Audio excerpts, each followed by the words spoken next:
সুফি ফাতালি ওয়াইসি রাহমাতুল্লাহ আলাইহি আজকে ওয়াইসিয়া দরবার শরীফে যারা মুরব্বী ছিলেন সেই মুজাদ্দিদ জামান আবু বকর সিদ্দিক আল কুরাইশি ফুরুর রাহমাতুল্লাহর পীর যিনি ছিলেন সুফি ফাতালি ওয়াইসি রাহমাতুল্লাহ আলাইহি তার জীবনীটা আপনি খুলে দেখেন। যুবক মানুষ, শরীরের রক্ত টকবক করছে, 25 বছরের যুবক, হঠাৎ করে মাথায় ঢুকলো আল্লাহর নবীর ভালোবাসা আমার হৃদয়ের মধ্যে আমি গেঁথে রেখেছি। আর রাতের বেলা আমি দাঁড়িয়ে দাঁড়িয়ে রাসূলকে সালাম দেই, দুরূদ পড়ি, রাসূলের কথা স্মরণ করে আমার নবীর সাথে কি একটু দেখা হবে না? আমার নবীকে কি আমি একটু দেখতে পারবো না? চোখের পানি ছেড়ে ছেড়ে কাঁদে। ওই কান্না ভেজা অবস্থায় হঠাৎ তার মাথায় ঢুকলো আমি ফাতালি আল্লাহর নবীকে যদি একটু দেখতে না পারি আমার জীবনটা আমি শেষ করে দেব। এই চিন্তা করে ভাবলেন পানিতে ঝাঁপ দিয়ে পড়ে যাব। হাঁটা শুরু করে দিলেন। ভারত মহাসাগরে রাতের গভীরে এসে ঝাঁপ দিয়ে পড়ে যাবে এই সিদ্ধান্ত নিয়ে রাত যখন 2টো বেজে গেল ওই মুহূর্তটার মধ্যে সাগরের পাড়ে গিয়ে আর আমার নবীর উপরে দুরূদ পড়তেছে আর সালাম দিচ্ছে।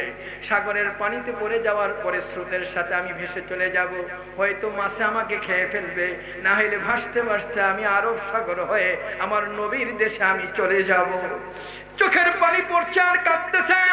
ঠিক ওই অবস্থার মধ্যে সুফি ফাতালি ওয়াইসি রাহমাতুল্লাহ আলাইহি যখন তিনি পানিতে ঝাঁপ দিতে যাচ্ছেন পিছন দিক থেকে ডাক দিয়ে বলে, কে গো ফাতালি, কোথায় যাচ্ছ? একটু পিছনের দিকে ফিরে তাকাও।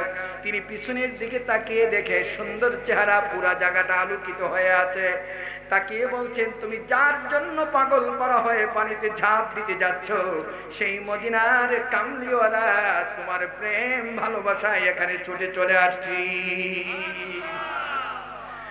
ওয়াইসিয়া দরবার শরীফের ভাইদেরকে বলতে চাই, এই দরবারের মুরব্বীদের অবস্থানটা হলো এমন, নবীর সাথে এমন প্রেম তাদের ছিল, এমন ভালোবাসা ছিল। ওই অবস্থার মধ্যে যখন তিনি পানিতে ঝাঁপ দিয়ে পড়ে যাবেন আমার নবী যখন ডাক দিলেন পিছনে ফেরার পরে আস্তে করে রাসূলের কদমটা জড়িয়ে ধরলেন। আল্লাহর নবী বললেন, তোমার মনের আশা পূরণ হয়েছে কিনা? হ্যাঁ পূরণ হয়েছে।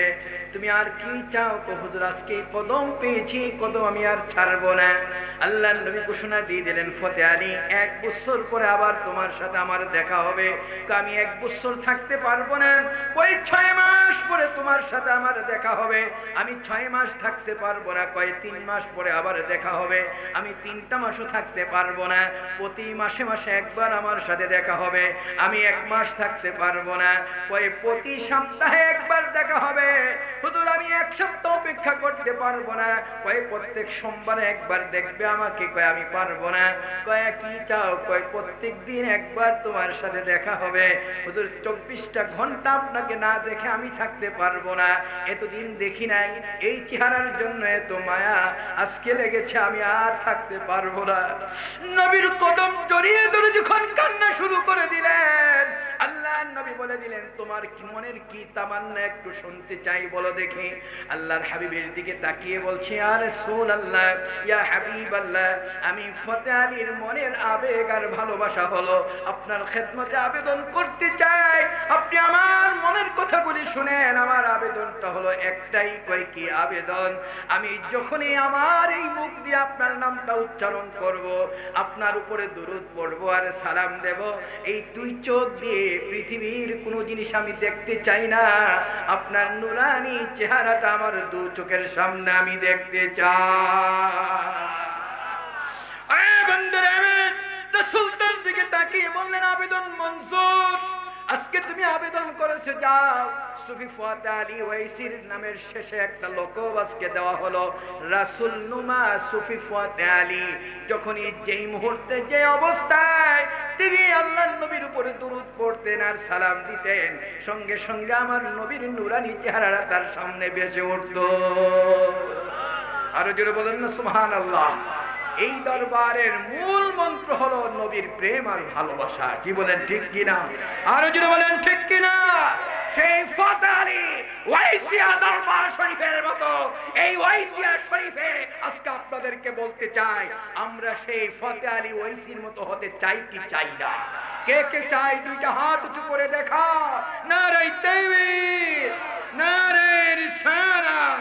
ওয়াইসিয়া দরবার শরীফ, सरसिरा दरबार আল্লাহ যেন কবুল করে, বলেন আমিন। আরেকটু জোরে বলেন আমিন। আজকে যারা এখানে বসা আছেন, আমি একটা আবেদন আপনাদের কাছে করব। জীবনে তো অনেক আকাঙ্ক্ষা আপনাদের থাকে, অনেক তামান্না থাকে। আজকে আমার নবীর জন্য যদি আপনার আকাঙ্ক্ষা থাকে, প্রাণ যদি ভালোবাসা থাকে, আমার নবী যে দেখা দিতে পারে, এটা কি বিশ্বাস হয় আপনাদের? কি বিশ্বাস হয়? আমার নবীর একটা গোলাম ছিল, আমার নবীকে ভালোবাসতো, দেখতে ভালো দেখাতো না, কালো কুৎসিত লোকটা, গ্রাম্য মানুষ, কৃষক মানুষ। আমার নবীকে পাওয়ার জন্য টাকা লাগে না, পয়সা লাগে না, নবীর ভালোবাসা মহাব্বত এই জায়গায় থাকতে হয়। কি বলেন ঠিক কিনা? আরো জোরে বলেন ঠিক কিনা? গ্রাম্য মানুষ চোখের পানি ছেড়ে ছেড়ে কাঁদে, আল্লাহর কাছে বলে, মাবুদ, আমার জীবনে যদি আল্লাহর নবীকে একটু পাইতাম, দুইটা ঠোঁট দিয়ে একটু চুমু খেতে পারতাম, আমার নবীর সাথে যদি আমার দুইটা হাত মিলাতে পারতাম, বুকটা মিলাতে পারতাম, আমার জীবনটা ধন্য হয়ে যেত। লোকটা গ্রাম্য মানুষ, কালো মানুষ, কেউ তার সাথে ভালো করে কথা বলে না, কেউ তার সাথে দেখা করে না, মুলাকাত করে না, সাক্ষাৎ করে না। ওই অবস্থার মধ্যে লোকটা শুধু নবীর প্রেম এই জায়গায় জাগ্রত করে, শুধু কাঁদে আর কাঁদে, চোখের পানিগুলি জর জর করে পড়ছে। এই অবস্থায় হঠাৎ করে আমার নবী ইন্তেকালের কয়েকটা দিন আগে চলে গেলেন। মদিনার অলিতে গলিতে তিনি ঘুরতেছিলেন, ঘুরতে গিয়ে দেখে ওই কালো মানুষটা, গ্রাম্য মানুষটা, বেদুইন মানুষটা জমিনে কাজ করছে। আল্লাহর নবী পিছন দিক থেকে গিয়ে তার চোখে ধরলেন। চোখটা ধরার পরে লোকটা থর থর করে কাঁপতেছে, পড়ে যাচ্ছে। আমার নবী তাকে জড়িয়ে ধরলেন, বুকের সাথে জড়ানো। এই অবস্থার মধ্যে লোকটা রাসূলকে ধরে কোনো কথা নাই, দুইটা ঠোঁট দিয়ে আমার নবীর পুরা শরীরে চুমু খাওয়া শুরু করে দেয়। আল্লাহর নবী তার দিকে তাকিয়ে বলেন, আরে গ্রাম্য, এ বেদুইন, আমি যখন তোমার চোখে হাত রাখলাম, তুমি থরথর করে কাঁপতেছিলে, পড়ে যাচ্ছিলে, আর এই মুহূর্তটার মধ্যে তুমি কেন আমাকে জড়িয়ে ধরে চুমু খাচ্ছ, কারণটা কি একটু বলতে পারো? ওই মানুষটা কান্না শুরু করে দেয় আর বলতেছে, যখন আমার চোখে হাত রাখা হলো আর আমার নাকের মধ্যে যখন মেশক আম্বরের ঘ্রাণ বের হচ্ছে, জান্নাতি ঘ্রাণ আমি পাচ্ছিলাম, আমি বুঝতে পেরেছি এই হাতটা দুনিয়ার কোনো সাধারণ হাত হতে পারে না। যে হাত থেকে জান্নাতুল ফেরদাউসের ঘ্রাণ বের হয়, এই হাতটা আমার নবীর হাত। আরো জোরে বলেন না সুবহানাল্লাহ। আমার নবীর শরীর থেকে মেশক আম্বরের ঘ্রাণ বের হতো, এটা কি বিশ্বাস হয় আপনাদের? আসতে বললেন কেন? বিশ্বাস হয়। মা আমিনা রাদিয়াল্লাহু তাআলা আনহা, তিনি রাস্তা দিয়ে হেঁটে যেতেন, শুধু সুগন্ধি আর সুগন্ধি বের হতো। খাজা আব্দুল মুত্তালিবের কাছে এসে মানুষে অভিযোগ করলো, আপনার পুত্রবধূ সে এত দামি আতর ব্যবহার করে, কোথায় পেয়েছে সেইটা? একটু জিজ্ঞাসা করেন তো, মহিলা মানুষ এত দামি আতর কেন ব্যবহার করছে, কোথায় পেয়েছে? সঙ্গে সঙ্গে অবস্থার মধ্যে তিনি এসে রাতের বেলা জিজ্ঞাসা করলেন, মা, তুমি এত সুন্দর দামি আতর কোথায় পেয়েছো বলো? তখন তিনি তার পাশ দিয়ে হেঁটে যাচ্ছে, আর খাজা আব্দুল মুত্তালিবের নাকি শুধু ঘ্রাণ আর ঘ্রাণ চলে যাচ্ছে। জোরে বলবেন না সুবহানাল্লাহ। তখন বলতেছে, বাবা, আমি আতর কখনো কিনিও নাই, ব্যবহার করি না। যাই দিন থেকে আপনার ছেলে আব্দুল্লাহর সাথে আমার সংসার হলো, এরপর থেকে আমার পেটে যে সন্তান গিয়েছে, ওয়াল্লাহি তার দেহ থেকে, তারপর থেকে আমার শরীর থেকে মেশক আম্বরের ঘ্রাণ বের হচ্ছে। আর জোরে বলবেন না সুবহানাল্লাহ। ওই অবস্থার মধ্যে বৃদ্ধ মানুষ, কালো মানুষ, কুৎসিত মানুষ আমার নবীকে ধরে চুমু খায়। রাসূল বললেন, তুমি কি আমাকে ভালোবাসো? কয়, হ্যাঁ আমি ভালোবাসি। তোমার হৃদয়ের মধ্যে ভালোবাসা আছে? কয়, হ্যাঁ। রাসূল তার হাতটা ধরে মুচকি হাসি দিয়ে চলে যাচ্ছেন আর বললেন, 2 সপ্তাহ পরে তুমি আমার খবর নেবে, আমি যাই। আর কিছু বলেন নাই। লোকটা চাতক পাখির মতো এরকম তাকিয়ে আছে। আল্লাহর নবী হেঁটে যাচ্ছেন। ও বন্ধুরা আমার, আমার নবী সে অসুস্থ অবস্থায় তিনি হঠাৎ করে পড়ে গেলেন। এই অবস্থার মধ্যে তিনি আর দুনিয়াতে নাই, বিদায় হয়ে চলে গেলেন। আমার নবী দুনিয়া থেকে যখন পর্দা নিয়েছেন, আল্লাহর হাবিবের ইন্তেকালের পরে ওই লোকটা 2 সপ্তাহ পরে মদিনাতে আসলো। আসার পরে রাসূলের সাথে দেখা করবে, হাদিয়া নিয়ে আসছে, ছোট একটা গাঠুরি বেঁধে ঘুরতেছে। একজন আরেকজনকে প্রশ্ন করে, ভাই আমার নবী কোথায়? আমার নবীকে একটু সন্ধান দাও। যাকে জিজ্ঞাসা করে তার চোখের পানি জর্জর করে পড়ছে। হাঁটতে হাঁটতে সামনের দিকে চলে গেল, গিয়ে দেখে যাকে জিজ্ঞাসা করি কেউ কিছুই বলে না, শুধু কাঁদতেছে। বন্ধুরা আমার, ওই মুহূর্তের মধ্যে ওই কালো মানুষ, কুৎসিত মানুষটা চলে গেলেন রিয়াজুল জান্নাতে, গিয়ে দাঁড়িয়ে দাঁড়িয়ে ওমর ফারুক নামাজ পড়ছে। ওমর ফারুক রাদিয়াল্লাহু তাআলা আনহুকে বললেন, ভাই আমার নবীর ঘর কোথায়, বাড়ি কোথায়, নবী কোথায় একটু জানতে চাই, আপনি একটু বলেন। ওমর তার হাতটা ধরে বললেন, বেদুইন তুমি কি কিছুই জানো না? কয় না, আমার নবী আমাদেরকে ছেড়ে চলে গেছেন। ওই যে উঁচু জায়গাটুকু দেখা যায়, ওই জায়গায় গিয়ে দেখো আমার নবী তিনি আরাম করতেছেন, ওই জায়গায় শুয়ে আছে। আমার বন্ধুদেরকে বলতে চাই, আজকে যারা এখানে বসা আছেন, আল্লাহর নবী ইন্তেকালের পরে ওই বৃদ্ধ মানুষটা চিৎকার মেরে কাঁদতেছে আর বলে, তুমি কি বলতে চাও রাসূল আমাকে এতিম করে চলে গেছে, আমাদেরকে এতিম বানিয়েছে? কয় হ্যাঁ। লোকটা সঙ্গে সঙ্গে রাসূলের রওজার পাশে গিয়ে মাথা থেকে পা পর্যন্ত পুরা জায়গার মধ্যে খালি গড়াগড়ি খায়। পায়ের দিক থেকে মাথা পর্যন্ত, মাথা থেকে পা পর্যন্ত গড়াগড়ি খাচ্ছে, চোখের পানি ছেড়ে ছেড়ে কাঁদতেছে। ওমর ফারুক ভাবলেন, এই লোকটা এখন মারা যেতে পারে, ইন্তেকাল করে হয়ে যাবে, দুনিয়া থেকে বিদায় হয়ে চলে যাবে, এমন পাগল হয়েছে। ওমর দৌড়ে তার পাশে গিয়ে দাঁড়ালেন। ওমর তাকিয়ে দেখতেছেন লোকটা আমার নবীর মাথা মুবারকের কাছে এরকম জড়িয়ে ধরে কাঁদতেছে আর চোখের পানি করে পড়তেছে আর কাঁদে, বলে, আমার কি হবে ইয়া রাসূলুল্লাহ, আমার কি হবে ইয়া রাসূলুল্লাহ, আমার কি হবে ইয়া রাসূলুল্লাহ। লোকটা যখন কাঁদতেছে ওমর বলেন, আন্নী সামি'তু বিউজনাইয়া, আমি দুই কান দিয়ে সরাসরি শুনতে পেলাম। ওই মুহূর্তের মধ্যে কবর থেকে দেখতেছি আওয়াজ চলে আসছে। আল্লাহর নবী তার দিকে তাকিয়ে বলছেন, কাদ গাফারাল্লাহু লাক, আল্লাহ তোমাকে ক্ষমা করে দিয়েছে। একটু পরে আবার দেখতেছি আমি তাকিয়ে, ওমর বলতেছেন আমি তাকিয়ে আছি, লোকটা খালি কাঁদতেছে। আমার নবীর মাথা মুবারকের কাছ থেকে জায়গাটা ফাঁকা হয়ে গেল। হঠাৎ করে দেখি দুনিয়ার জমিনে যেই হাতের সাথে বারবার আমরা মুসাফা করেছি, হাত ধরেছি, ওই সুন্দর হাতটা বের হয়ে চলে আসছে, ওই বেদুইনটা ধরে ধরে চুমু খাইতেছে। আরেকটু জোরে বলবেন না সুবহানাল্লাহ।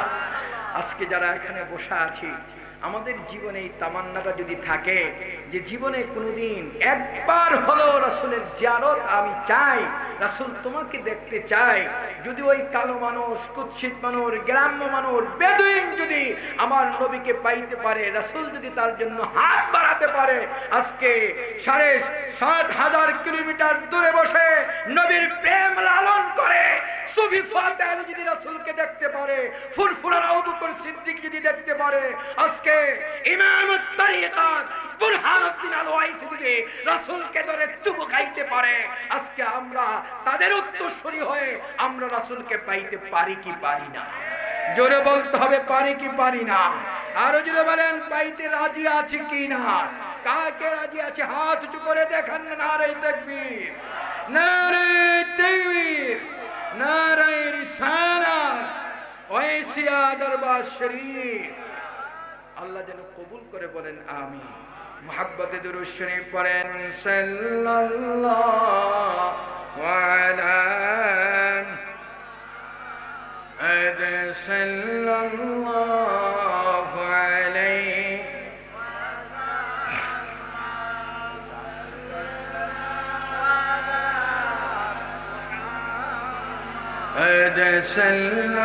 সাল্লাল্লাহু আলাইহি। खून से रंगाया तूने मैदानी करबला, उहुद से रंगाया तूने खूने हंज़ला, सल्लल्लाहु अलैहि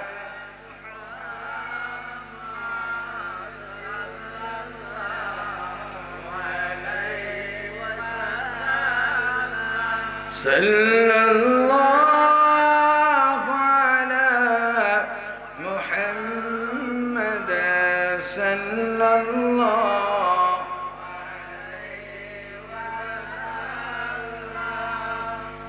সম্মানিত হাজির,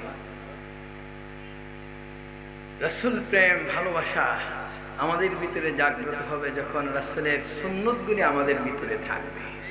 কি বলেন, ঠিক কিনা? আমি রাসূলকে মহব্বত করব, ভালোবাসবো, তার প্রমাণ হবে আমার মাথা থেকে পা পর্যন্ত আমার নবীর সুন্নত আছে কি নাই। কি বলেন, ঠিক না বেঠিক? ফুরফুরার আবু বকর সিদ্দিক আল কুরাইশি রাহমাতুল্লাহ আলাইহিকে প্রশ্ন করা হয়েছিল যে হুজুর, আমরা কোন পোশাকটা পরব, কোন লেবাসটা পরব, আপনি একটু বলবেন? হুজুর তাদের দিকে তাকিয়ে বলেন, বাবারা তোমরা আমাকে এই প্রশ্ন করেছো, এই প্রশ্নটা আল্লাহর নবীকে আমি করেছিলাম। আল্লাহর নবী আমার দিকে তাকিয়ে বলছেন, তুমি কি আমাকে দেখো না? আমার গায়ে যে জামাটা, এটাই তোমার গায়ের জামা। আজকে আপনাদেরকে বলি, সুন্নিয়াত দাবি করব, সুন্নতের আমল যদি আমার ভিতরে না থাকে, তাহলে সুন্নিয়াত দাবি করে কোনো লাভ আছে? আসতে বললেন কেন, লাভ আছে? আমি বলবো যারা সুন্নি ভাইরা, আপনি আহলে সুন্নাত ওয়াল জামাতের মতাদর্শের উপরে আপনি অটল থাকবেন। মাথা থেকে পা পর্যন্ত Islam is the complete code of life, পরিপূর্ণ জীবন বিধান আপনার ভিতরে থাকবে। কি বলেন, ঠিক কিনা? এই দরবারগুলির সাথে যারা জড়িত হয়, ফুরফুরার সাথে যারা মিলিত হয়, সারসিনা দরবারের সাথে যারা মিলিত হয়, তাদের জীবনের পরিবর্তন হয়ে যায়। কি বলেন, ঠিক কিনা?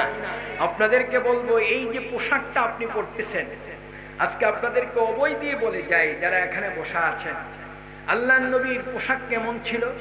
কেউ যদি বলে Islam is the complete code of life, পরিপূর্ণ জীবন বিধান, তাহলে পোশাকটা কি ইসলামী হওয়া লাগবে কি লাগবে না? জোরে বলতে হবে, লাগবে কি না? টুপিটা ইসলামী হওয়া লাগবে কি লাগবে না?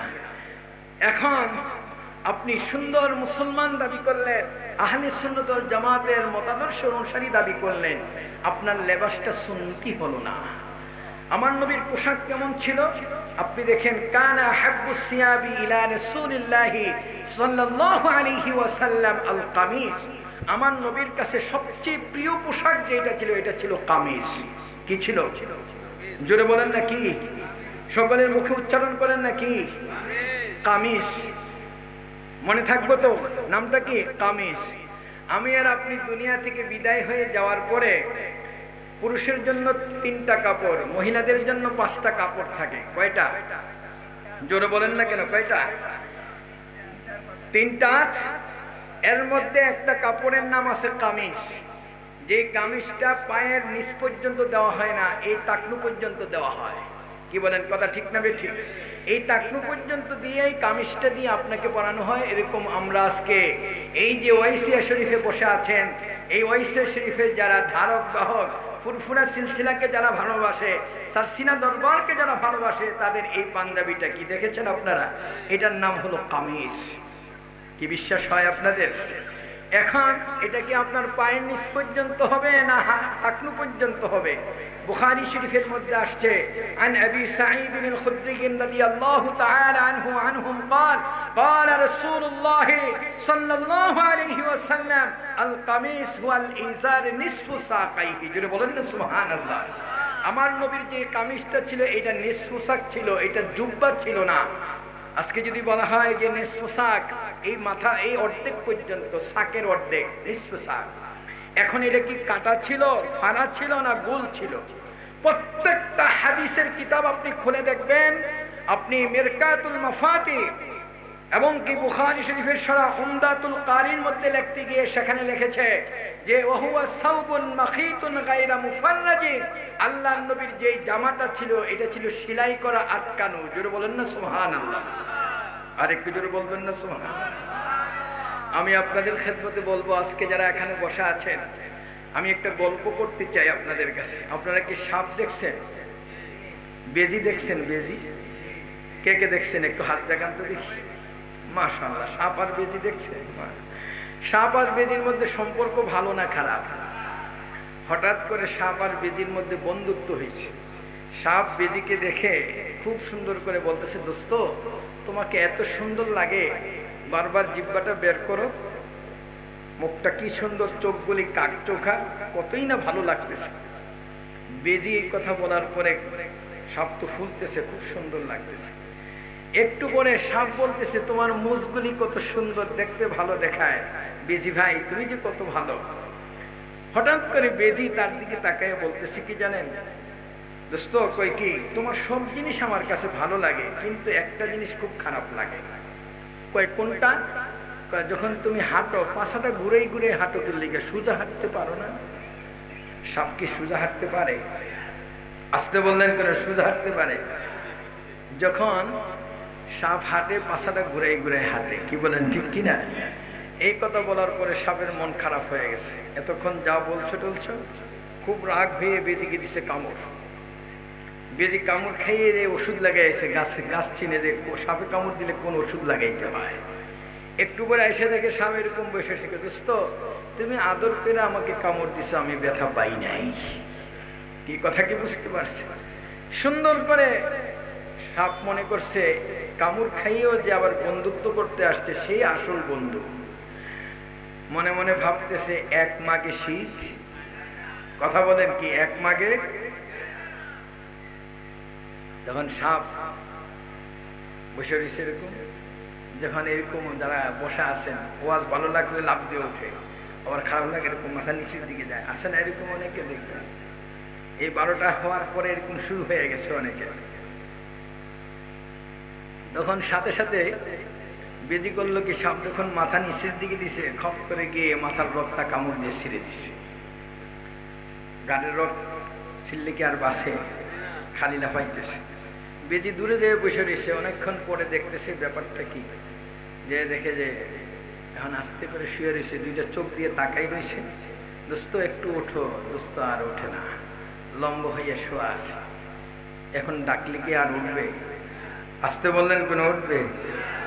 কয় এখন সোজা হয়েছে কি লিগা বাঁকা হও? এখন আর বাঁকাও হয় না, সোজা হয়ে হয়েছে।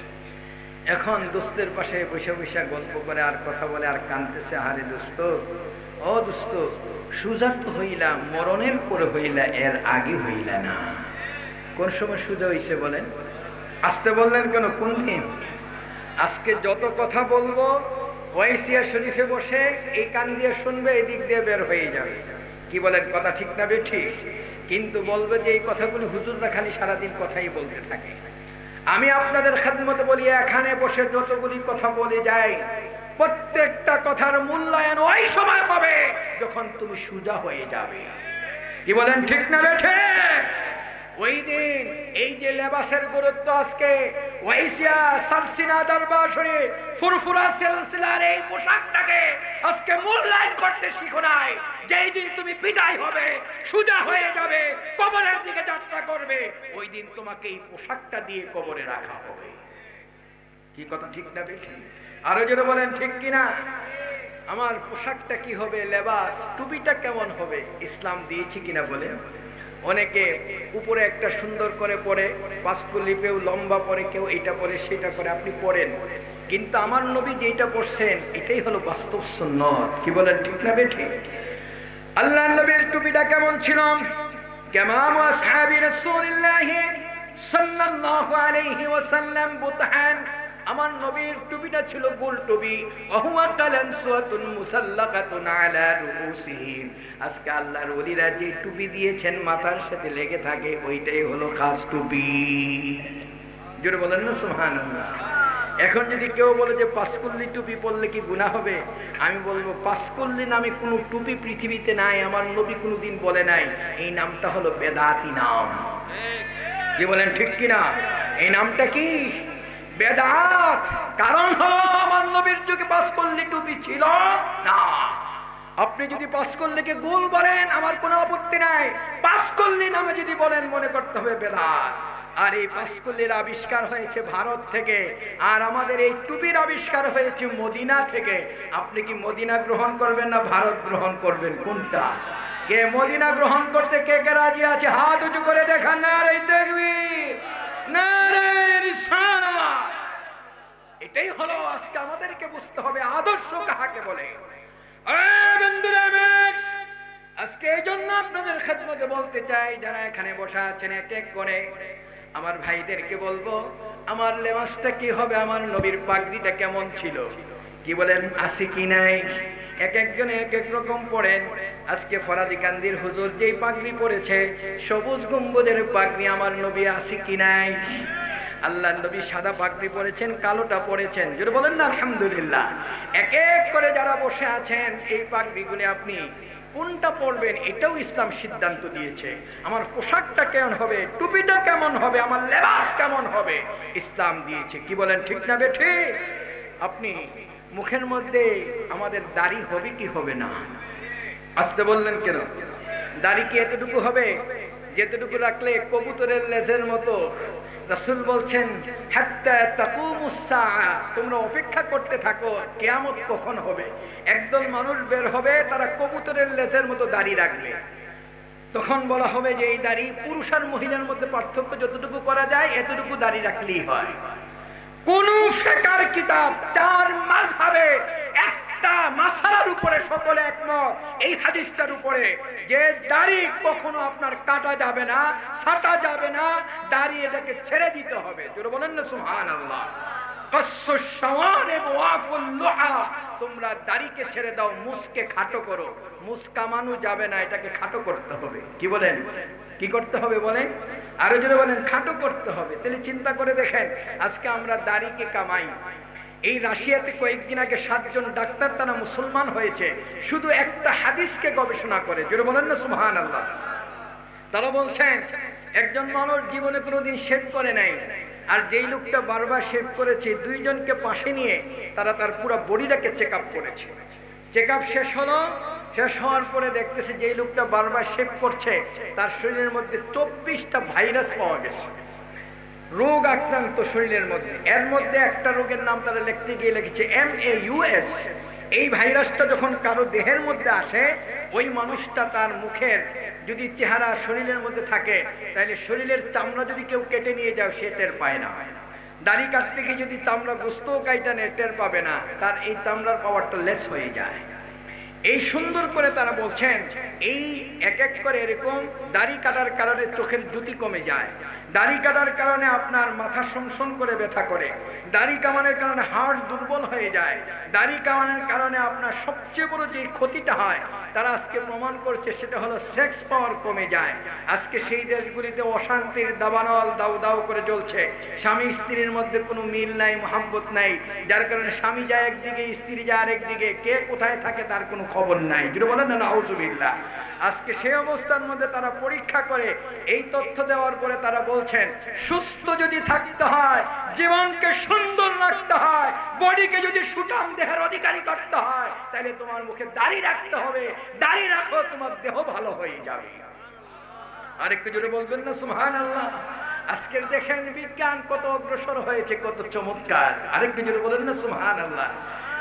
বন্ধুরা, আল্লাহর নবী কত বড় বিজ্ঞানী ছিলেন। এজন্য আপনাদেরকে বলি হাদিস শরীফ খুলে দেখেন, বুখারী মুসলিম শরীফের মধ্যে আসছে আল্লাহর নবীর কাছে একজন সাহাবী এসে বললেন, ইয়া রাসূলুল্লাহ, ইয়া হাবিবাল্লাহ, ইস্তাতলাকা বাতনা আখি, আমার ভাইয়ের ডায়রিয়া রোগ হয়েছে, একটু ওষুধ দেন, পেট নামছে। ইস্তাতলাকা বাতনা আখি, আমার ভাইয়ের পেটটা স্বাধীন হয়ে গেছে, হুজুর একটু ওষুধ দেন। রাসূল বললেন, আসকিহি আসালান, তোমার ভাইকে মধু খাওয়াও। গেছে মধু খাওয়াতে, মধু খাওয়ানোর পরে লোকটা আগে যতটুকু সুস্থ ছিল তার চেয়ে আরো বেশি অসুস্থ হয়ে পড়ে। আবার দৌড়ে রাসূলের কাছে আসছে, হুজুর আমি তো মধু খাওয়ালাম, আমার ভাই তো ভালো হয় নাই। রাসূল বললেন, আসকিহি আসালান মাররাতাইন, আরেকবার গিয়ে খাওয়াও। দ্বিতীয়বার আবার খাওয়ালাম। খাওয়ানোর পরে রাসূল সুন্দর করে অবস্থার মধ্যে আমি যখন মধু খাওয়াইছি দেখি লোকটা আগে যা ছিল চোখ বন্ধ করে ফেলেছে, বেহুশ ভাব, শুধু শ্বাসটা আছে। দৌড়ে রাসূলের কাছে আসছে, হুজুর কয় কি, আমার ভাইয়ের অবস্থা খুব খারাপ। রাসূল বলেন, আসকিহি আসালান সালাসা মাররাত, আরেকবার গিয়ে মধু খাওয়া। লোকটা এক পা আগায় আবার পিছায়, এক পা আগায় আবার পিছায়। চিন্তা করছে এখন যদি মধু খাওয়াই যদি মারাই যায় তো কি করব। রাসূল বলছেন কিছু করার নেই। গিয়ে এক ফোঁটা মধু দিয়েছে, লোকটা চোখ বন্ধ করে ফেলছে। আয়েশা কাঁদতেছে, হুজুর আমার ভাইকে আমি মধু খাওয়ালাম কিন্তু ভাই তো ভালো হলো না। কয় মারা গেছে? কয় হুজুর মরে নাই, শুধু শ্বাসটা আছে। কয় তাই নাকি? কাহা। রাসূল অপেক্ষা করছেন, ব্যাপারটা কি?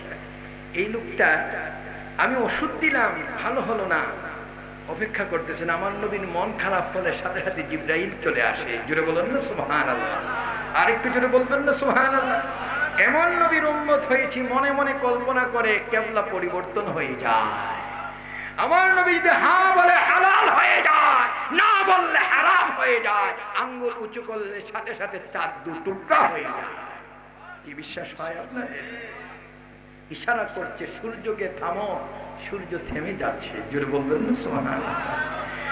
আরে বন্ধুরা, আমি এই জন্য বলে যাই, কেমন নবীর উম্মত। ওই অবস্থার মধ্যে হযরত আলী রাদিয়াল্লাহু তাআলা আনহু তিনি নামাজে দাঁড়ালেন। দেখতেছেন আল্লাহর নবী ঘুমিয়ে আছেন। আসরের নামাজ, সূর্যটা ডুবে যাচ্ছে। আল্লাহর নবীকে ডাকবেন, লজ্জা হচ্ছে, ভয় পাচ্ছেন, বেয়াদবি হয়ে যায় নাকি। নামাজ পড়ে বসে বসে চোখের পানি ছেড়ে ছেড়ে কাঁদতেছেন। চোখের গরম পানিটা কি আমার নবীর চেহারা মুবারকের উপরে পড়েছে। রাসূল চোখ খুলে তাকিয়ে দেখে আলী কাঁদতেছে। আলী, কি হলো তোমার চোখে পানি কেন? হুজুর, আসরের নামাজের সময় চলে যাচ্ছে, আপনাকে ডাকলে বেয়াদবি হবে, এই জন্য আমি ডাকতেছি না, এই জন্য আমি চোখের পানি ছেড়ে কাঁদতেছি, ভাই তাই নাকি? আল্লাহর নবী উঠলেন। ওঠার পরে আস্তে করে পশ্চিম দিকে তাকিয়ে সূর্যটাকে ইশারা করলেন। সূর্যকে ইশারা করার সাথে সাথে সূর্য থেমে যাও। রাসূল ওযু করলেন। ওযু করে নামাজ পড়ার পর আবার ইঙ্গিত দিলেন, সূর্য, আমি রাহমাতুল লিল আলামিন, নামাজ শেষ হয়েছে, এখন তুমি চলে যেতে পারো। আরো জোরে বলবেন না সুবহানাল্লাহ। আমার নবীর কথা সূর্য শুনে কি শুনে না?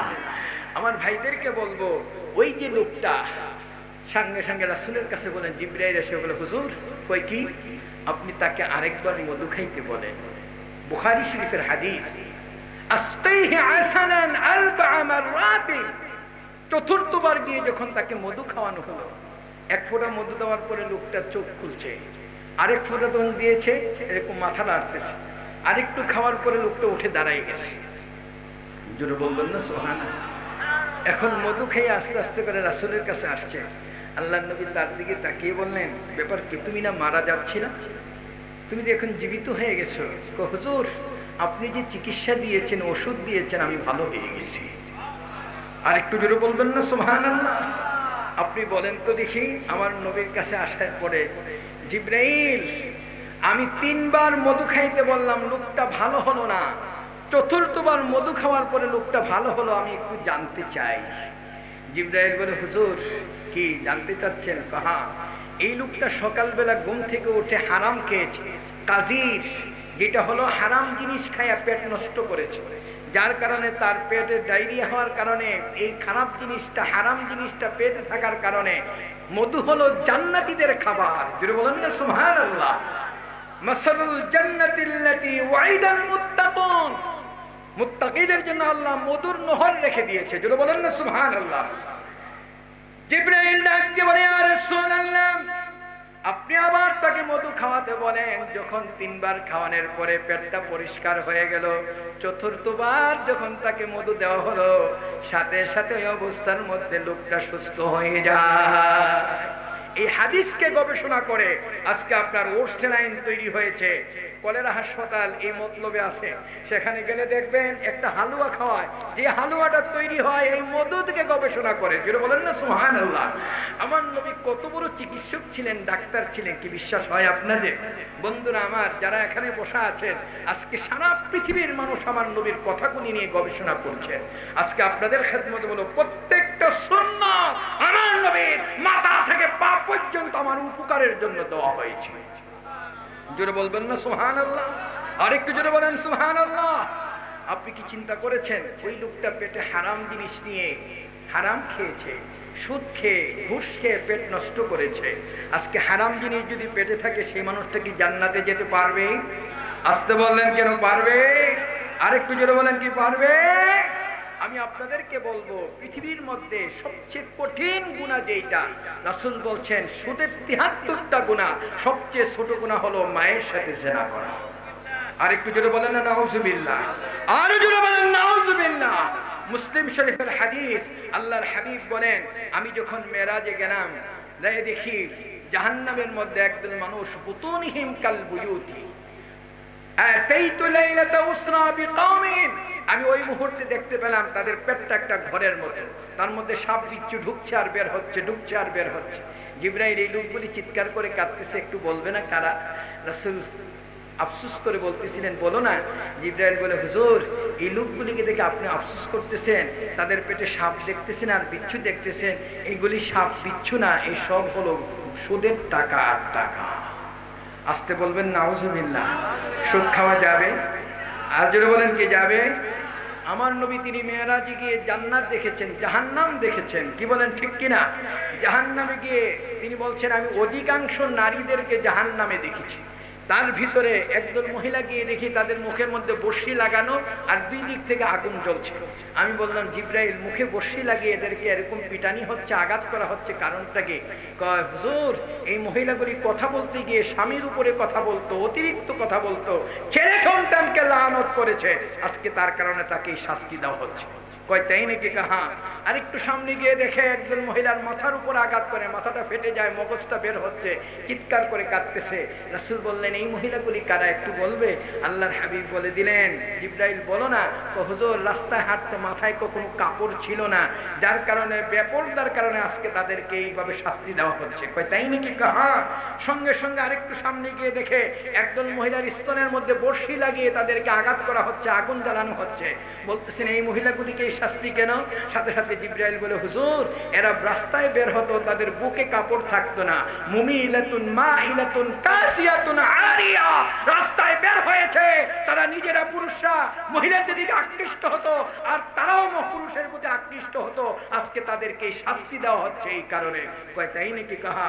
রাসূল দুনিয়াতে আসার পর পরে আম্মা আয়েশা সিদ্দিকা বলেন, রাসূলের পাশে বসা ওই অবস্থায় রাসূল বলতেছিলেন, আমি অধিকাংশ নারীদেরকে জাহান্নামে দেখেছি বেপরদার কারণে। জোরে বলেন না নাউজুবিল্লাহ। আরো জোরে বলেন না নাউজুবিল্লাহ। আজকে যারা বসে আছেন আমার ভাইদেরকে বলবো, মহিলাদের জান্নাতে যাওয়া এত সহজ, এত সহজ আল্লাহ করে দিয়েছেন।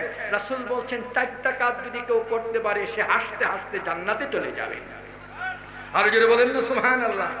1 নম্বর হলো ইদা সাল্লাত খামসাহা, 5 ওয়াক্ত নামাজ যদি কোনো নারী পড়ে থাকে, ওয়াসামাত শাহরাহা, রমজানের রোজা যদি নিয়মিত কেউ আদায় করে থাকে, ওয়াতাআত বালাহা, আল্লাহর হাবিব বলেন যদি স্বামীর আনুগত্য করে থাকে, স্বামীর কথা মোতাবেক যদি চলে, ও হাসুনাত ফারজাহা, চরিত্রকে যদি ঠিক রেখে জীবনটা কাটাতে পারে, আল্লাহর হাবিব বলেন ফালতাদখুলিল জান্নাতা ফি আইয়ি বাবিন শাআত, সে জান্নাতের 8টা দরজা তার জন্য খোলা, তুমি যেই দরজা খুশি সেই দরজা দিয়ে জান্নাতে যেতে পারবে। জোরে বলেন না সুবহানাল্লাহ। এই 4টা কাজ কি কঠিন কোনো কিছু? বলেন আর জোরে বলেন কঠিন কিছু? কি সুন্দর মহিলাদের জন্য জান্নাতে যাওয়া এত সহজ, এত সহজ। আপনি বাহিরে যাওয়ার প্রয়োজন নাই, ঘরে থাকবেন, আপনি ঘরে বসে বসে এই 4টা কাজ করেন সারা দিন। আপনি যেই কাজটুকু ঘরে করতেছেন, ওয়াল্লাহি আল্লাহর কসম খেয়ে বলছি 1500 বছর আগে আল্লাহর নবী বলছেন, তোমার সকাল থেকে সন্ধ্যা পর্যন্ত ঘরে যা কিছু করবে, প্লেট থেকে শুরু করে তরকারি রান্না থেকে শুরু করে যা কাজ করবে প্রত্যেকটা সৎকার সওয়াব হয়ে যাবে। আর জোরে বলেন না সুবহানাল্লাহ। সাহাবায়ে কেরাম রাসূলের কাছে আসছেন, হুজুর মা যদি তার সন্তানকে দুধ খাওয়ায়, এই দুধের বিনিময়টা কি হবে?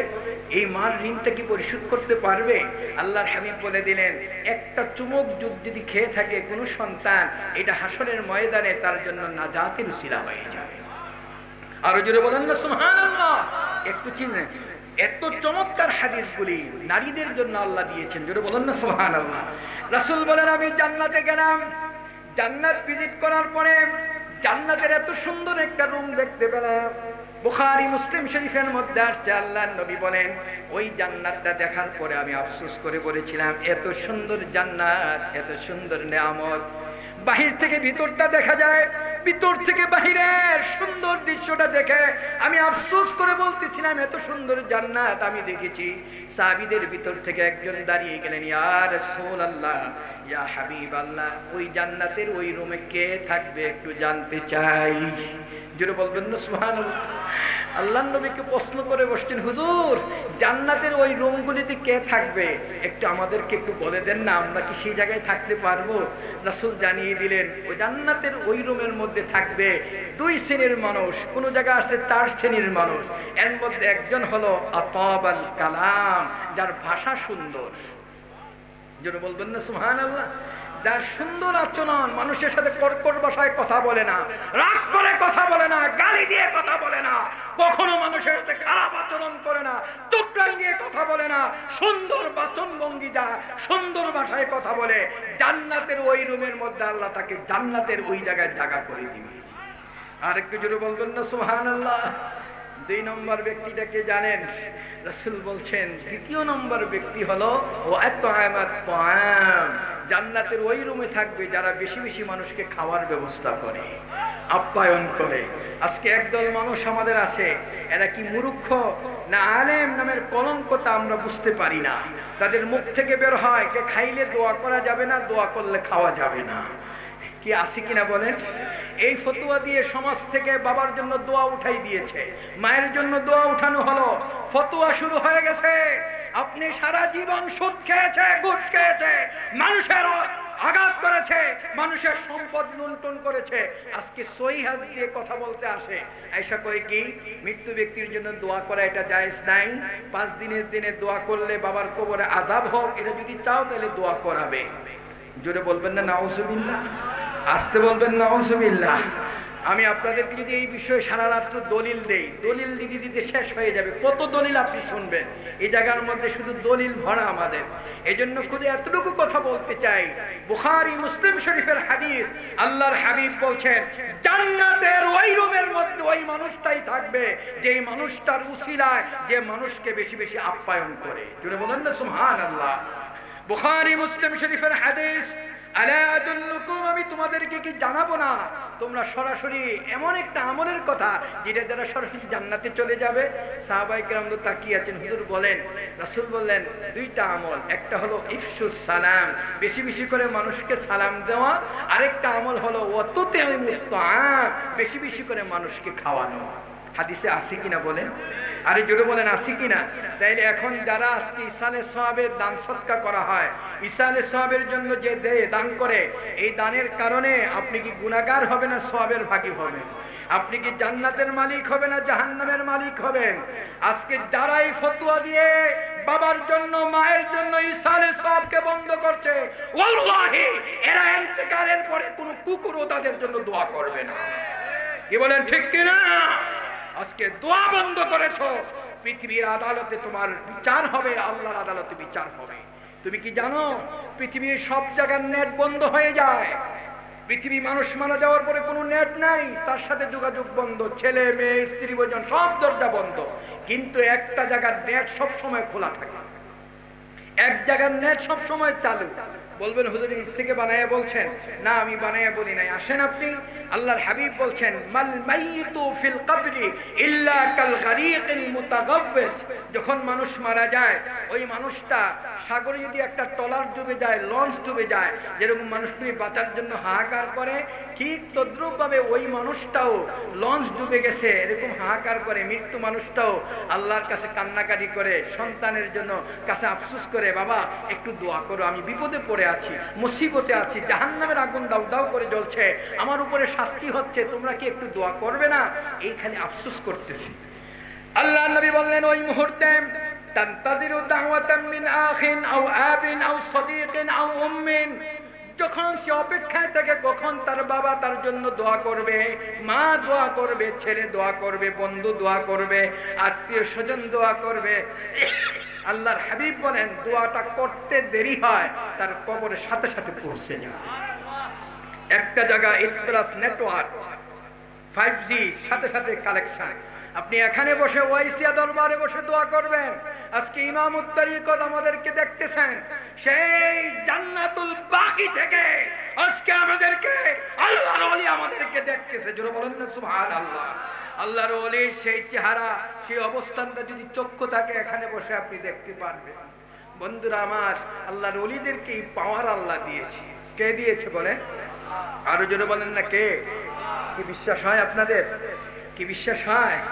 সিররুল আসরার নামক কিতাবে গাউসে পাক আব্দুল কাদের জিলানী রাহমাতুল্লাহ আলাইহি তিনি লিখেছেন এত সুন্দর করে যে আমার যদি কোনো একটা মুরিদ থাকে, ওয়ালাউ আনকাশাফাত আওরাতু মুরিদি বিল মাশরিকি ওয়া আনা বিল মাগরিবি লাসাতারতুহা ওয়া লিকুল্লি ওয়ালিয়্যিন কাদামুন লাহু ওয়া ইন্নী আলা কাদামিন নবী বদরিল কামালি। জোরে বলেন না সুবহানাল্লাহ। যদি আমার একটা মুরিদ পূর্ব প্রান্তে থাকে আর একটা পশ্চিম প্রান্তে থাকে, আর রাতের বেলা চুলকানির কারণে যদি হাঁটুর উপরে কাপড়টা চলে আসে, আল্লাহ আমাকে এমন একটা ক্ষমতা দিয়েছে, আমি সেখান থেকে তার কাপড়টা আমি সুন্দর করে ঠিক করে দিতে পারি। ইন্তেকালের পরে আল্লাহর ওলিরা দুনিয়া থেকে যাওয়ার পরে, দুনিয়া থেকে পর্দা নেওয়ার পরে, দুনিয়ায় জীবিত থাকতে তার পাওয়ার যতটুকু থাকে, ইন্তেকালের পরে তাদের পাওয়ার 70 গুণ বেশি বেড়ে যায়। এবং কোন কিতাবে লিখেছে 100 গুণ তাদের পাওয়ার বেড়ে যায়। তখন আশিক যেই জায়গায় বসে তাকে ডাক দেয়, সেই জায়গায় গিয়ে হাজির হয়। জোরে বলবেন না সুবহানাল্লাহ? আর একটু জোরে বলেন না সুবহানাল্লাহ। কি বিশ্বাস হয় আপনাদের কথাগুলি? এই আল্লাহর ওলিদেরকে এই ক্ষমতা কে দিয়েছে? জোরে বলেন না কে দিয়েছে? এই ক্ষমতাটুকু নিয়ে তারা বেঁচে আছে। এজন্য আপনাদেরকে বলবো দোয়া, যে আপনি মায়ুস নহু আহলে জমি अपने खता से तकदीर बदल जाती है मुदतर की दुआ से। এই পৃথিবীর মধ্যে কোন জিনিসের দ্বারা ভাগ্যের পরিবর্তন হয় না, কোন জিনিসের দ্বারা বিপদ আপদ দূর হয় না, কোন জিনিসের দ্বারা এই পৃথিবীর মধ্যে মানুষ মুসিবত থেকে বাঁচতে পারে না। একটা জিনিসের দ্বারা বাঁচতে পারে, সেটা হলো দোয়া। এটা হলো দোয়া। আজকে আপনি দোয়াকে বন্ধ করা হচ্ছে। বেয়াদবিগুলি করে দোয়া লাগবে না। আজকে আপনি দোয়া করবেন হাত উঁচু করে, চেয়ারম্যানের কাছে হাত করে, এমপির কাছে হাত বাড়াতে পারে, এত লজ্জা হয় না। আল্লাহর কাছে হাত বাড়াতে এদের লজ্জা হয়। কি বলেন ঠিক না বেঠে? আমি বলবো চাবো কার কাছে? কবরের পাশে গিয়ে কার কাছে চাবো? না মাজারের কাছে আমরা চাই, না কোনো কবরের কাছে চাই? কার কাছে? জোরে বলেন না কেন কার কাছে? আমাদের দেশে কিছু বদ অভ্যাস আছে, কিছু মানুষ আছে ইসলামটাকে কলুষিত করার জন্য কবরে গিয়ে সেজদায় পড়ে থাকে, মাথা ঠেকাইয়া বসে থাকে, তারপরে গিয়ে সেখানে সেজদা করে, পীরের পায়ে সেজদা করে। এইটা কি জায়েজ আছে বলেন? আসতে বললেন কেন? জায়েজ আছে। যদি কোনো মানুষ কাউকে সেজদা করার অধিকার থাকতো, আল্লাহর হাবিব বলেছেন লাউ কুনতু আমিরান, আমি যদি নির্দেশ দিতাম কোন নারীকে সেজদা করার জন্য, তাহলে বলতাম সমস্ত নারীরা তোমরা স্বামীদের পায়ে সেজদা করতে থাকো। সেজদা করা কি যাবে? কিন্তু এই সেজদার নামে একজনে শিরক বলে আমাদেরকে দূরে সরাই দিয়া কবর জিয়ারত কাজকে শিরক বলা হচ্ছে। কি বলেন ঠিক কিনা? কবর জিয়ারত করা কি শিরক? কবর জিয়ারত করা সুন্নতে রাসূল। কি বলেন ঠিক কিনা? আমার নবী নিজে কবর জিয়ারত করেছেন। শুধু কবর জিয়ারতই করেন নাই, আল্লাহ নবী কবরের পাশে গিয়ে হাত উঁচু করে দোয়া করেছেন। হাত উঁচু করে দোয়াই করেন নাই, কবরের পাশে গিয়ে কান্নাকাটি করেছে। জোরে বলেন না সুবহানাল্লাহ। আজকে শায়েখ নামের কলঙ্ক কয়েকটা বেয়াদব ইউটিউবে বসে বসে আর কোনো কাম পায় না। রাসূল নাকি কোনোদিন কবরের পাশে গিয়ে কোনো দোয়া পড়ে নাই। তো সেখানে কি বসা ছিল রাসূল? সেখানে গিয়ে কি করছে বলেন? অথচ হাদিস শরীফের মধ্যে আসছে কোন সন্তান যদি বাপমার কবরের পাশে গিয়ে সূরা ফাতিহা, সূরা ইখলাস, দুরূদ শরীফ পড়ে, আর যদি চোখের পানিটা এই নরম জায়গাটাই চলে আসে, আসতে দেরি হয়, তার বাপমার কবরে আযাব বন্ধ হতে দেরি হয় না। আরো জোরে বলেন না সুবহানাল্লাহ। এখন বলবেন হুজুর রাসূল কি কাঁদছেন? দেখেন আপনি মুসলিম শরীফের হাদিস, জারান নবী সাল্লাল্লাহু আলাইহি ওয়াসাল্লাম কবরা উম্মিহি বাকাত ওয়া মান হাওলা। আল্লাহর নবী তার বাপমার কবরের পাশে গিয়ে কান্নাকাটি করেছে। কান্না ভেজা অবস্থায় কাঁদতেছিলেন। ওই মুহূর্তটার মধ্যে সাহাবায়ে কেরাম কাঁদতেছে। আল্লাহর নবীর কান্না দেখে সকলে কাঁদতেছিল। রাসূলের দিকে তাকিয়ে বললেন, হুজুর এখানে কাঁদলেন কেন? অন্য কোনো জায়গায় তো কাঁদতে দেখি না। এটা আমার মায়ের কবর, এটা আমার বাবার কবর। জোরে বলেন না সুবহানাল্লাহ। তাহলে রাসূল যদি বাপমার কবরের পাশে গিয়ে চোখের পানি ছেড়ে দোয়া করতে পারে, আমরা কি দোয়া করতে পারি কি পারি না? কেউ যদি এটাকে বেদাত বলে, এটাকে আমরা মানব? আসতে বললেন কেন? মানা যাবে। আজকে কবর জিয়ারত যত বেশি করবে, রাসূল বলছেন তুমি কবর জিয়ারত করো, ফাইন্নাহু তুযাক্কিরু আল মাউতা, তোমার মৃত্যুর কথা স্মরণ হবে, আল্লাহর কথা স্মরণ হবে, তোমার গুনাহ মাফ হয়ে যাবে। জোরে বলেন না সুবহানাল্লাহ। এইজন্য যখনই কবর দেখবেন, হযরত উসমান জিন্নুরাইন রাদিয়াল্লাহু তাআলা, তিনি জান্নাতের খুশখবরি সাহাবী ছিলেন। তিনি বলেন আমি যখন জান্নাতের কথা শুনতাম কখনো তিনি আফসোস করে বলতেন না, জাহান্নামের কথা শুনলেও তিনি কাঁদতেন না, কিন্তু কোনো কবর দেখার পরে যেখানে যাইতেন তার কান্না শুরু হয়ে যেত। ইয়াবুল্লু লিহিয়াতাহু, তার দাড়ি বেয়ে বেয়ে পানিগুলি পড়তে থাকতো, এত জোরে জোরে কাঁদতেন। হঠাৎ করে সাহাবীরা প্রশ্ন করলেন, ভাই উসমান, তোমাকে তো জাহান্নামের কথা বললেও কাঁদতে দেখি না, কবর দেখে তুমি কেন কাঁদতে থাকো, একটু বলো তো দেখি। সাথে সাথে তিনি বললেন, শোনো, এই যে কবরটা আউয়ালু মানজিলাতিন মিন মানাজিলিল আখিরাহ, এই কবরটা হলো পরকালের প্রথম মঞ্জিল। এই জায়গায় যদি আমি ধরা খেয়ে যাই, সব জায়গায় আমি ধরা খেয়ে যাব। আমি উসমান তো জানি না এই কবর থেকে আমি বাঁচতে পারবো কি পারবো না। জোরে বলেন না সুবহানাল্লাহ। উসমান যদি চোখের পানি ছেড়ে কাঁদতে পারে, আমরা কাঁদতে পারি কি পারি না? জোরে বলেন, পারি কি পারি না? এজন্য আপনাদের খেদমতে বলবো, আজকে যে সমস্ত সাহেবরা বলে কবর জিয়ারত করা যাবে না, মুনাজাত করা যাবে না, আজকে ইসালে সওয়াব করা যাবে না, আজকে তাদেরকে আমরা হুঁশিয়ার করে দিতে চাই, বাংলার জমিনে এই বেয়াদবদের ঠাঁই হবে না। কি বলেন, ঠিক কিনা? আজকে ওয়াইসিয়া দরবার শরীফ থেকে একটাই ফতোয়া, একটাই স্লোগান, এই দেশে কবর জিয়ারত চলবে, দোয়া চলবে, আজকে আমরা ইসালে সওয়াব চলবে। আমরা সব সময় আল্লাহ রাব্বুল আলামিনের হাবিবের উপর দুরূদ ও সালাম পেশ করব, দাঁড়িয়ে সালাম ধরব, কিয়াম করব। কি বলেন, ঠিক না বেঠিক? আরো জোরে বলেন ঠিক কিনা? আরো জোরে বলেন ঠিক কিনা? আজকে নবীকে হায়াতুন নবী মানতে রাজি আছি কি নাই? আরো জোরে বলেন, মানবো কি মানবো না? আজকে এই জন্য আপনাদেরকে যদি দলিল দেই, সারা রাত দলিল চলবে। কত দলিল আপনি নিবেন, কত দলিল নিবেন? এই জন্য আপনাদের খেদমতে বলবো, শয়তানের দলিল লাগে 100, আর ইমানদারের কোনো দলিলের প্রয়োজন হয় না। বিনা দলিলে আল্লাহ এক। কথা বলেন না কেন? আজকে যারা কথায় কথায় দলিল খুঁজে, দলিল দাও, এটা কোন হাদিসে আছে, কোন হাদিসে আছে? আপনি বলবো যে তোমার হাদিস, তুমি যেই বলতেছো কোন হাদিসে পেয়েছো বলো। আজকে তুমি নাম রাখছো, কি নাম কি জানেন? সুন্দর করে নামকরণ করে আমরা আহলে হাদিস। একটা হাদিস দিয়ে দলিল দাও, রাসূল তোমাকে বলছে আহলে হাদিস হইতে। একটা হাদিস দিয়ে রাসূলের জীবনে কোন সাহাবী, কোন তাবী, কোন ব্যক্তি বলছে যে তুমি আহলে হাদিস হও। আজ পর্যন্ত চ্যালেঞ্জ ছড়ে দিয়ে গেলাম আপনাদের কাছে, কিয়ামত পর্যন্ত এই চ্যালেঞ্জ থাকবে, কিয়ামত পর্যন্ত চলবে। কোন আলেম বলতে পারবে না রাসূল আহলে হাদিস হইতে বলছে। আমরা যারা আহলে সুন্নাত ওয়াল জামাত, আমাদেরকে রাসূল বলছেন আলাইকুম বিসুন্নতি ওয়া সুন্নাতিল খুলাফায়ে রাশিদিন মান তামাসসাকা বিসুন্নতি। তোমরা আহলে সুন্নাত হও, তোমরা আহলে সুন্নাত হও, আহলে সুন্নাত হও। আহলে হাদিস হইতে বলে নাই। এই আহলে হাদিস নামটাই হলো ইহুদিদের থেকে আমদানি করা। কি কথা কি বুঝতে পেরেছেন? কাদের থেকে? আরো জোরে বলেন, কাদের থেকে? ইহুদিদের থেকে আমদানি করা। যখন আহলে হাদিস বললে সমাজে জায়গা পায় না, তখন বলে আমরা আহলে কোরআন। আহলে কোরআন নামকরণ করে যখন জায়গা পায় না, তখন আমরা কয় সালাফি। যখন সালাফি বলে জায়গা পায় না, তখন বলতে চাই কি জানেন? আমরা লা মাযহাবি, আমরা মাযহাব মানি না। এক এক জায়গায় এক এক রূপ ধারণ করে থাকে। এই সমস্ত শয়তানদের থেকে আমাদেরকে বাঁচতে হবে। কি বলেন, ঠিক কিনা? আজকে যদি তুমি হাদিস না মানো, তুমি যদি আজকে সব হাদিস মানতে হয়, আপনি বলেন তো দেখি, আল্লাহর হাবিব যত জীবনে হাদিস বলছেন, সব হাদিসগুলিকে আমরা মানতে পারবো? কথা বলেন না কেন? যেটা আমরা আমল করব এবং আল্লাহর নবী করেছেন, আমাদের জন্য করতে বলেছেন, এটা হলো সুন্নত, এটা হাদিস না। সমস্ত হাদিস সুন্নত না, সমস্ত সুন্নত হাদিস। কি কথা কি বুঝাইতে পারছি? একটু মাথার মধ্যে নেবেন। এই জন্য যারা আহলে হাদিস দাবি করে, তাদেরকে বলবো, বলো তো দেখি, আল্লাহর নবী তিনি 13টা বিয়ে করছেন, তাইলে কি আপনি 13টা বিয়ে করবেন? 11টা বিয়ে করবেন? হাদিসের মধ্যে আসছে। রাসূল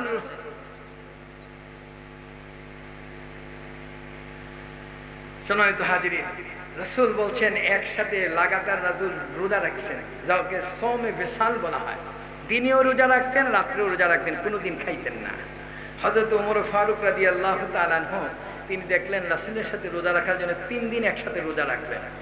3 দিন পরে আর মসজিদে যাইতে পারেন না, ঢইলা পড়ে যাইতেছে। রাসূল বলেন, ওমর কি ব্যাপার, তুমি দুর্বল হয়ে গেলে কেন? হুজুর, আপনি যেরকম রোজা রাখছেন আমি এরকম রোজা রাখতেছি। রাসূল খুব রাগ করে বললেন, তোমাকে কে বলছে? এটা তো আমার জন্য, এটা তোমার জন্য না। হুয়া ইউতঈমুনি ওয়া ইয়াসকিনি, আল্লাহ আমাকে খাওয়ান আর পান করান। জোরে বলুন না সুবহানাল্লাহ।